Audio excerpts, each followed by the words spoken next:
Hello दोस्तों, welcome to AMC classes. आज हम नई शिक्षा नीति की 20 खास बातें देखेंगे जो फुल डिटेल्स में होंगी। तो चलिए जानते हैं हम वो 20 खास बातें कौन कौन सी हैं जो नई शिक्षा नीति से जुड़ी हुई हैं। तो चलिए स्टार्ट करते हैं। सबसे पहले हम देखते हैं, करीब 34 साल बाद आई है शिक्षा नीति। न्यू एजुकेशन पॉलिसी का ड्राफ्ट इससे पहले राजीव गांधी के कार्यकाल में 1986 में तैयार किया गया था। 1992 में अपडेट किया गया। न्यू एजुकेशन पॉलिसी 2014 के चुनाव से पहले भारतीय जनता पार्टी के चुनाव घोषणा पत्र का हिस्सा थी। इस हिसाब से 34 साल बाद भारत में नई शिक्षा नीति लागू हो रही है। इस नई नीति का मसौदा इसरो के प्रमुख के कस्तूरीरंगन की अध्यक्षता में विशेषज्ञों ने तैयार किया है। तो इसका जो मसौदा है वो किसके द्वारा तैयार किया गया है? इसरो के प्रमुख के कस्तूरीरंगन की अध्यक्षता में विशेषज्ञों द्वारा तैयार किया गया है। नई शिक्षा नीति में स्कूली शिक्षा से लेकर उच्च शिक्षा तक कई बड़े बदलाव किए गए हैं। बच्चों पर बोर्ड परीक्षा का भार कम कर दिया जाएगा। उच्च शिक्षा के लिए भी अब सिर्फ एक नियामक होगा। पढ़ाई बीच में छूटने पर पहले की पढ़ाई बेकार नहीं होगी। अगर आपकी पढ़ाई बीच में छूट जाती है तो आपने जो पहले पढ़ा है वो पढ़ाई आपकी बेकार नहीं होगी। 1 साल की पढ़ाई पूरी होने पर सर्टिफिकेट और 2 साल की पढ़ाई होने पर डिप्लोमा सर्टिफिकेट दिया जाएगा। प्रधानमंत्री नरेंद्र मोदी की अध्यक्षता में हुई मंत्रिमंडल की बैठक में नई नीति पर मोहर लगा दी गई है। इसमें 2030 तक प्री प्राइमरी से लेकर उच्चतर माध्यमिक तक 100% और उच्च शिक्षा में 50% प्रवेश दर हासिल करने की बात कही गई है। शिक्षा पर सरकारी खर्च 4.43% से बढ़ाकर जीडीपी का 6% तक करने का लक्ष्य रखा गया है। नेक्स्ट फर्स्ट पॉइंट देखते हैं क्या है। तो फर्स्ट पॉइंट है, स्कूल में 10+2 खत्म हो गया है। अब शुरू होगा 5+3+3+4 फॉर्मेट। तो चलिए हम समझते हैं 5+3+3+4 फॉर्मेट है क्या। अब स्कूल के पहले 5 साल, मतलब पहला वाला जो 5 है उसके बारे में समझते हैं। 5 साल में प्राइमरी स्कूल के 3 साल और कक्षा 1 और कक्षा 2 सहित फाउंडेशन स्टेज शामिल होंगे। तो कक्षा जो पहला 5 साल है उसमें क्या क्या होगा? पहले प्राइमरी स्कूल के 3 साल और कक्षा 1 और कक्षा 2 सहित फाउंडेशन स्टेज में शामिल होगी। इन 5 सालों की पढ़ाई के लिए एक नया पाठ्यक्रम तैयार होगा।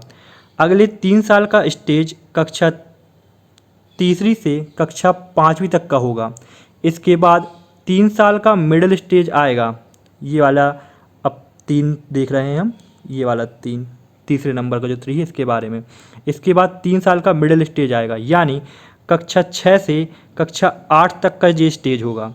अब छठी से बच्चों को प्रोफेशनल और स्किल की शिक्षा दी जाएगी। मतलब 6वीं क्लास के जो बच्चे होंगे उन्हें प्रोफेशनल और स्किल की शिक्षा प्रदान की जाएगी। स्थानीय स्तर पर इंटर्नशिप भी कराई जाएगी। चौथा स्टेज अब हम देखते हैं, मतलब लास्ट जो 4 है उसके बारे में। चौथा स्टेज कक्षा 9वीं से कक्षा 12वीं तक 4 साल का होगा। इसमें छात्रों को विषय चुनने की आज़ादी रहेगी। साइंस या गणित के साथ फैशन डिज़ाइनिंग भी पढ़ने की आज़ादी होगी।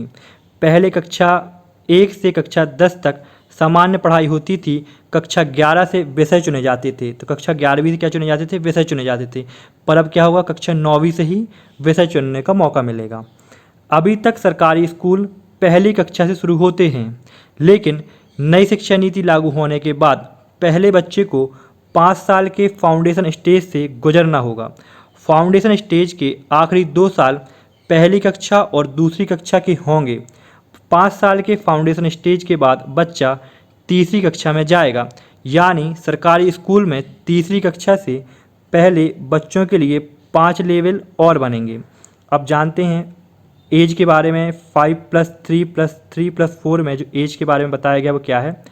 नए स्कूल एजुकेशन सिस्टम के पहले 5 साल 3 साल से 8 साल के बच्चों के लिए। इसके बाद 3 साल 8 साल से 11 साल के बच्चों के लिए। उसके बाद 3 साल 11 साल से 14 साल के बच्चों के लिए। और स्कूल में सबसे आखिर में 4 साल 14 साल से 18 साल के बच्चों के लिए निर्धारित किए गए हैं। नेक्स्ट पॉइंट क्या है देखते हैं। छठी कक्षा से रोजगार परक शिक्षा स्टार्ट होगी, मतलब रोजगार के स्तर से ही पढ़ाई कराई जाएगी छठवीं क्लास से। नई शिक्षा नीति को अंतिम रूप देने के लिए बनाई गई समिति का नेतृत्व कर रहे डॉक्टर कस्तूरीरंगन ने कहा कि अब छठवीं कक्षा से ही बच्चों को प्रोफेशनल और स्किल की शिक्षा दी जाएगी। स्थानीय स्तर पर इंटर्नशिप भी कराई जाएगी। व्यावसायिक शिक्षा और कौशल विकास पर जोर दिया जाएगा। नई शिक्षा नीति बेरोजगार तैयार नहीं करेगी। स्कूल में ही बच्चों को नौकरी के जरूरी प्रोफेशनल शिक्षा प्रदान की जाएगी। अब देखते हैं क्या है। 10वीं और 12वीं की बोर्ड परीक्षा आसान होगी। तब क्या होगा, 10वीं और जो 12वीं की बोर्ड परीक्षा है उसको आसान कर दिया जाएगा। ये हमारा थर्ड पॉइंट है। देखते हैं क्या है इसमें। 10वीं और 12वीं की बोर्ड परीक्षाओं में बड़े बदलाव किए जाएंगे। बोर्ड परीक्षाओं के महत्व को कम किया जाएगा। कई अहम सुझाव हैं, जैसे साल में 2 बार परीक्षाएं कराना, दो हिस्सों मतलब वस्तुनिष्ठ ऑब्जेक्टिव और व्यापकात्मक श्रेणियों में इन्हें विभाजित करना आदि ये सुझाव हैं। बोर्ड परीक्षा में मुख्य जोर ज्ञान के परीक्षण पर होगा ताकि छात्रों में रटने की प्रवृत्ति खत्म हो। बोर्ड परीक्षाओं को लेकर छात्र हमेशा दबाव में रहते हैं और ज़्यादा अंक लाने के चक्कर में कोचिंग पर निर्भर हो जाते हैं, लेकिन भविष्य में उन्हें इससे मुक्ति मिल सकती है। शिक्षा नीति में कहा गया है कि विभिन्न बोर्ड आने वाले समय में बोर्ड परीक्षाओं के प्रैक्टिकल मॉडल को तैयार करेंगे, जैसे वार्षिक, सेमेस्टर और मॉड्यूलर बोर्ड परीक्षाएं। मतलब अब सेमेस्टर वाइज ही आगे चल के 10वीं 11वीं की जो बोर्ड परीक्षाएं हैं उनकी परीक्षाएं कराई जाएंगी सेमेस्टर वाइज। नई नीति के तहत कक्षा 3, कक्षा 5 और कक्षा 8वीं में भी परीक्षाएं होंगी, जबकि कक्षा 10वीं और 12वीं की बोर्ड परीक्षाएं बदले हुए स्वरूप में की जाएंगी।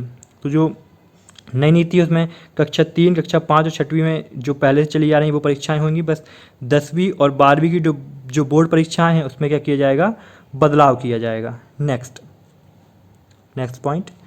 तो फोर्थ पॉइंट है 5वीं कक्षा तक मातृभाषा में पढ़ाई होगी। तब 5वीं कक्षा तक क्या होगा, मातृभाषा में पढ़ाई होगी। नई शिक्षा नीति में 5वीं तक और जहाँ तक संभव हो सके 8वीं तक मातृभाषा में ही शिक्षा उपलब्ध कराई जाएगी। फिफ्थ पॉइंट क्या है, तो स्कूल में ऐसा होगा बच्चों की परफॉर्मेंस का आकलन। तो अब क्या होगा, बच्चों की परफॉर्मेंस का आकलन किया जाएगा। तो किस हिसाब से किया जाएगा ये देखते हैं हम। बच्चों की सब रिपोर्ट कार्ड में बदलाव होगा। उनकी 3 स्तर पर आकलन किया जाएगा। एक स्वयं छात्र करेंगे, दूसरा सहपाठी और तीसरा उनका शिक्षक करेगा। नेशनल असेसमेंट सेंटर परख बनाया जाएगा जो बच्चों के सीखने की क्षमता का समय समय पर परीक्षण करेगा। 100% नामांकन के जरिए पढ़ाई छोड़ चुके करीब 2 करोड़ बच्चों को फिर से दाखिला दिलाया जाएगा। 6 पॉइंट क्या है, तो ग्रेजुएशन में 3-4 साल की डिग्री, मल्टीपल एंट्री और एग्जिट सिस्टम। तो ये सब शामिल किया गया है ग्रेजुएशन में कि 3 से 4 साल की डिग्री, मल्टीपल एंट्री और एग्जिट सिस्टम। तो एग्जिट सिस्टम, मल्टीपल एंट्री ये सब हम देखते हैं। तो चलिए स्टार्ट करते हैं। उच्च शिक्षा सचिव अमित खरे ने बताया कि नई शिक्षा नीति में मल्टीपल एंट्री एग्जिट व्यवस्था लागू की गई है। आज की व्यवस्था में अगर 4 साल इंजीनियरिंग पढ़ने या 6 सेमेस्टर पढ़ने के बाद किसी कारणवश आगे नहीं पढ़ पाते हैं तो कोई उपाय नहीं होता है, लेकिन मल्टीपल एंट्री और एग्जिट सिस्टम में 1 साल के बाद सर्टिफिकेट, 2 साल के बाद डिप्लोमा, 3 या 4 साल के बाद डिग्री मिल जाएगी। यह छात्रों के हित में एक बड़ा फैसला है। 7 पॉइंट देखते हैं क्या है। तो अभी इसी से जुड़ा हुआ है 6 पॉइंट से ही। क्या है 6 पॉइंट में और क्या, 3 साल की डिग्री उन छात्रों के लिए है जिन्हें हायर एजुकेशन नहीं लेना है और क्या है, शोध में जाना है। वहीं शोध में जाने वाले छात्रों को 4 साल की डिग्री करनी होगी। 4 साल की डिग्री करने वाले स्टूडेंट्स 1 साल में MA कर सकेंगे। नई शिक्षा नीति के मुताबिक यदि कोई छात्र इंजीनियरिंग कोर्स को 2 वर्ष में ही छोड़ देता है तो उसे डिप्लोमा प्रदान किया जाएगा। इसमें इंजीनियरिंग छात्र को बड़ी राहत मिलेगी। 5 साल का संयुक्त ग्रेजुएट मास्टर कोर्स लाया जाएगा। MPhil को ख़त्म कर दिया जाएगा। तो MPhil इसमें क्या कर दिया जाएगा, ख़त्म कर दिया जाएगा। और पोस्ट ग्रेजुएट कोर्स में 1 साल के बाद पढ़ाई छोड़ने का विकल्प होगा। नेशनल मेटरिंग प्लान के जरिए शिक्षकों का उन्नयन किया जाएगा। बीएड 4 साल का होगा। अब बीएड कितने साल का कर दिया जाएगा? 4 साल का। 4 वर्षीय बीएड डिग्री 2030 से शिक्षक बनने की न्यूनतम योग्यता होगी। नीति के अनुसार पेशेवर मानकों की समीक्षा एवं संशोधन 2030 में होगा। इसके बाद प्रत्येक 10 वर्ष में इसका संशोधन किया जाएगा। शिक्षकों को प्रभावकारी और पारदर्शी प्रक्रियाओं के जरिए भर्ती किया जाएगा। पदोन्नति योग्यता आधारित होगी। कई स्रोतों से समय समय पर कार्य प्रदर्शन का आकलन किया जाएगा। नेक्स्ट पॉइंट देखते हैं, 7th क्या है। तो नई नीति में एमफिल खत्म कर दिया गया है। तो नई नीति में क्या है? एमफिल जो होता था उसे खत्म कर दिया गया है। देश की नई शिक्षा नीति लागू होने के बाद अब छात्रों को एमफिल नहीं करना होगा। एमफिल का कोर्स नई शिक्षा नीति से निरस्त कर दिया गया है।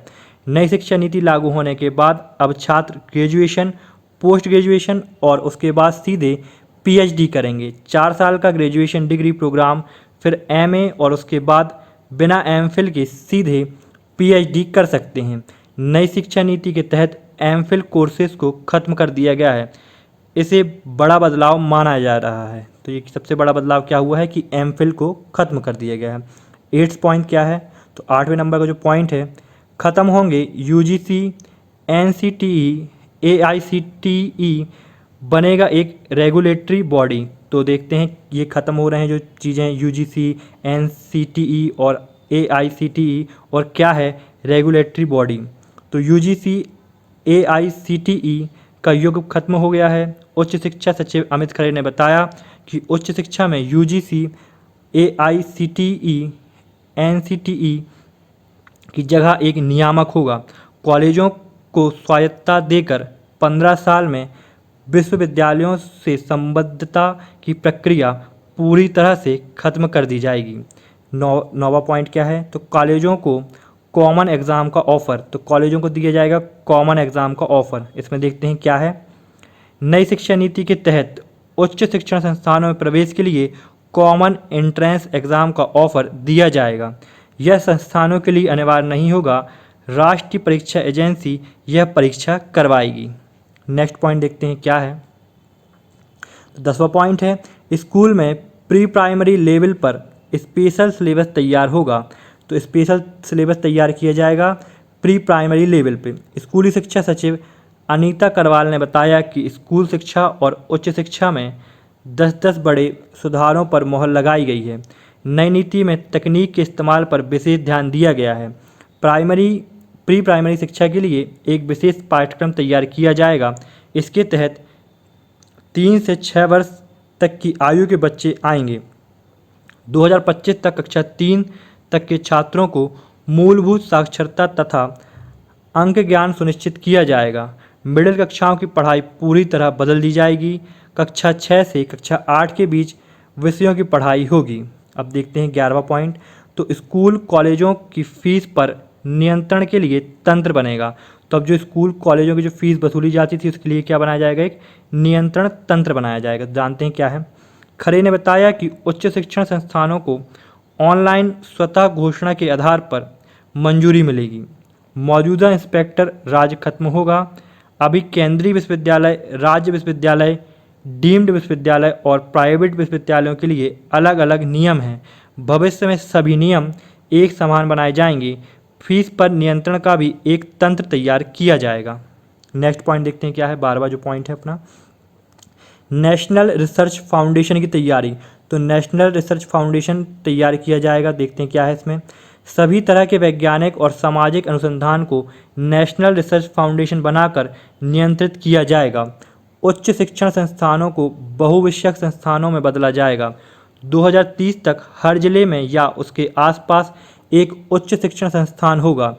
शिक्षा में तकनीक के इस्तेमाल पर जोर दिया जाएगा।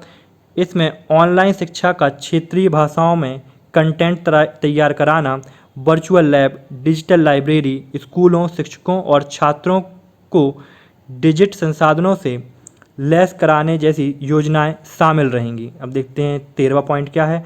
तो स्कूली शिक्षा, उच्च शिक्षा के साथ कृषि शिक्षा। तो अब क्या है, स्कूली शिक्षा, उच्च शिक्षा के साथ कृषि शिक्षा भी इसमें सिखाई जाएगी। और कानूनी शिक्षा, चिकित्सा शिक्षा, तकनीकी शिक्षा जैसी व्यावसायिक शिक्षा भी नई शिक्षा नीति में शामिल की गई हैं। अब देखते हैं 14वां पॉइंट। तो कला, संगीत, शिल्प, खेल, योग, सामुदायिक सेवा जैसे सभी विषयों को भी पाठ्यक्रम में शामिल किया जाएगा। इन्हें सहायक पाठ्यक्रम नहीं कहा जाएगा। पहले ये क्या थे? सहायक पाठ्यक्रम थे, अब ये मेन कोर्स का हिस्सा हो जाएंगे। कला, संगीत, शिल्प, खेल, योग और सामुदायिक सेवा। 15वां पॉइंट देखते हैं। ऑनलाइन एजुकेशन पर होगा जोर। तो ऑनलाइन एजुकेशन जो है उस पर ज़्यादा जोर दिया जाएगा। नए सुधारों पर टेक्नोलॉजी और ऑनलाइन एजुकेशन पर जोर दिया गया है। कंप्यूटर, लैपटॉप और फ़ोन इत्यादि के जरिए विभिन्न ऐप का इस्तेमाल करके शिक्षण को रोचक बनाने की बात कही गई है। अब देखते हैं 16वां पॉइंट क्या है। तो हर जिले में कला, करियर और खेल संबंधी गतिविधियों में भाग लेने के लिए एक विशेष बोर्डिंग स्कूल के रूप में बाल भवन स्थापित किया जाएगा। तो याद रखिए, एक बाल भवन स्थापित किया जाएगा हर जिले में। 17वां पॉइंट देखते हैं। अभी हमारे यहाँ deemed universities, central universities, standalone institutions के लिए अलग अलग नियम हैं। नई एजुकेशन पॉलिसी के तहत सभी के लिए नियम समान होंगे। 18वां पॉइंट देखते हैं। MHRD का नाम बदल दिया गया है। तो MHRD जो अपना मंत्रालय था उसका नाम बदल दिया गया है, मतलब मानव संसाधन विकास मंत्रालय का नाम बदलकर शिक्षा मंत्रालय कर दिया गया है। अब देखते हैं 9वां पॉइंट। तो त्रिभाषा फार्मूला, मतलब 3 भाषी फार्मूला क्या है ये समझते हैं। विद्यार्थियों को स्कूल के सभी स्तरों और उच्च शिक्षा में संस्कृत को एक विकल्प के रूप में चुनने का अवसर दिया जाएगा। त्रिभाषा फार्मूले में भी यह विकल्प शामिल होगा। इसके मुताबिक किसी भी विद्यार्थी पर कोई भी भाषा नहीं थोपी जाएगी। भारत की अन्य पारंपरिक भाषाओं जैसे साहित्य भी विकल्प के रूप में उपलब्ध होंगे। विद्यार्थियों को एक भारत श्रेष्ठ भारत पहल के तहत 6 से 8 ग्रेड के दौरान किसी समय भारत की भाषाओं पर एक आनंददायक परियोजना गतिविधि में भाग लेना होगा। कोरियाई, थाई, फ्रेंच, जर्मन, स्पेनिश, पुर्तगाली, रूसी भाषाओं को माध्यमिक स्तर पर पेश किया जाएगा। अब देखते हैं नेक्स्ट लास्ट पॉइंट 20 पॉइंट क्या है। तो विदेशी यूनिवर्सिटी को भारत में कैंपस खोलने की अनुमति। तो देखते हैं, विदेशी यूनिवर्सिटी को भारत में कैंपस खोलने की अनुमति है। और स्कॉलरशिप पोर्टल का विस्तार। नई शिक्षा नीति में विदेशी विश्वविद्यालयों को भारत में कैंपस खोलने की अनुमति मिलेगी। एक्सपर्ट्स का कहना है कि इससे भारत के स्टूडेंट्स विश्व के बेस्ट इंस्टीट्यूट यूनिवर्सिटी में एडमिशन ले सकेंगे, उन्हें विदेश नहीं जाना पड़ेगा। SC, ST, OBC और SEDGS स्टूडेंट्स के लिए नेशनल स्कॉलरशिप पोर्टल को बढ़ाया जाएगा। NEP मतलब न्यू एजुकेशन पॉलिसी 2020 के तहत स्कूल से दूर रह रहे लगभग 2 करोड़ बच्चों को मुख्यधारा में वापस लाया जाएगा। दोस्तों, कृपया आप चैनल को सब्सक्राइब जरूर कर लें, जिससे आगे आने वाली वीडियो की नोटिफिकेशन आपको प्राप्त हो सके। अधिक जानकारी के लिए आप हमारे टेलीग्राम ग्रुप को ज्वाइन करें, लिंक डिस्क्रिप्शन पर दी गई है।